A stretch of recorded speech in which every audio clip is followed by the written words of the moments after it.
मागील आठवड्यात जर पाहिलेले गगनाला भिडलेले टमाटोचे दर आता पूर्वपदावर येण्याची आहे ती सुरुवात झालेली आहे। जर पाहिले टमाटोचे दर जे आहे ते कमी झालेले आता पाहायला मिळत आहे। त्यामुळे जे एकंदरीतच पाहिलं तर APMC बाजारात 2 दिवसांपूर्वी प्रति किलो 30 ते 40 रुपये असलेले भाव आज 20 ते 25 रुपयांवर येऊन स्थिरले आहेत।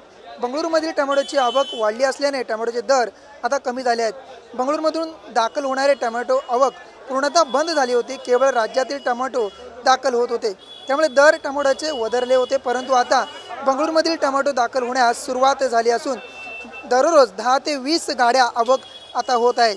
शुक्रवारी APMC 52 गाड्या ज्या आहेत ते दाखल झाल्या होत्या। बाजारात टमाटो आवक वाढल्याने आता टमाटोच्या दरात जे आहे ती घसरण झालेली पाहायला मिळत आहे। किरकोळ बाजारात जर पाहिलं प्रति किलो 40 ते 60 रुपये विक्री होत आहे टमाटो। जर पाहिलं मी सध्या दादरच्या भाजी मार्केट आहे, आपण भाजी मार्केटमध्ये पाहिलं तर या ठिकाणी जर पाहिलं तर 50 ते 40 रुपये किलो जे आहे तो टमाटो या ठिकाणी विकला जातो। त्यामुळे पाहिलं की ग्राहकांना जे आहे ते आता जर 100 रुपये किलो जे टमाटो मिळतो तर ते 50 ते 40 रुपये किलो जे आहे ते टमाटो आता ग्राहकांना मिळणार आहेत।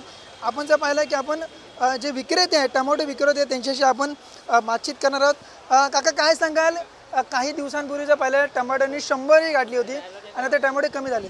टमाट्याचे भाव आता उतरलेले आहेत। 5-6 दिवसा पहिले 80 रुपये होते, आता 40 रुपयावर आलेले आहेत। जास्त पाऊस पडल्यामुळे असं झालेलं आहे।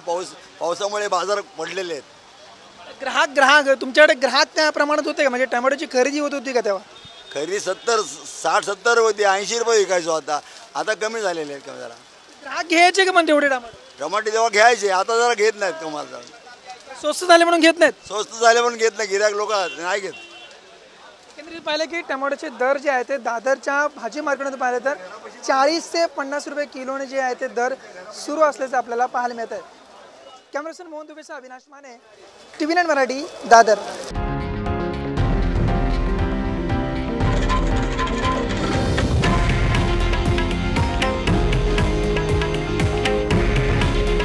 हे आहे देशातील नंबर 1 न्यूज नेटवर्क आणि आपण पाहत आहात TV9 मराठी।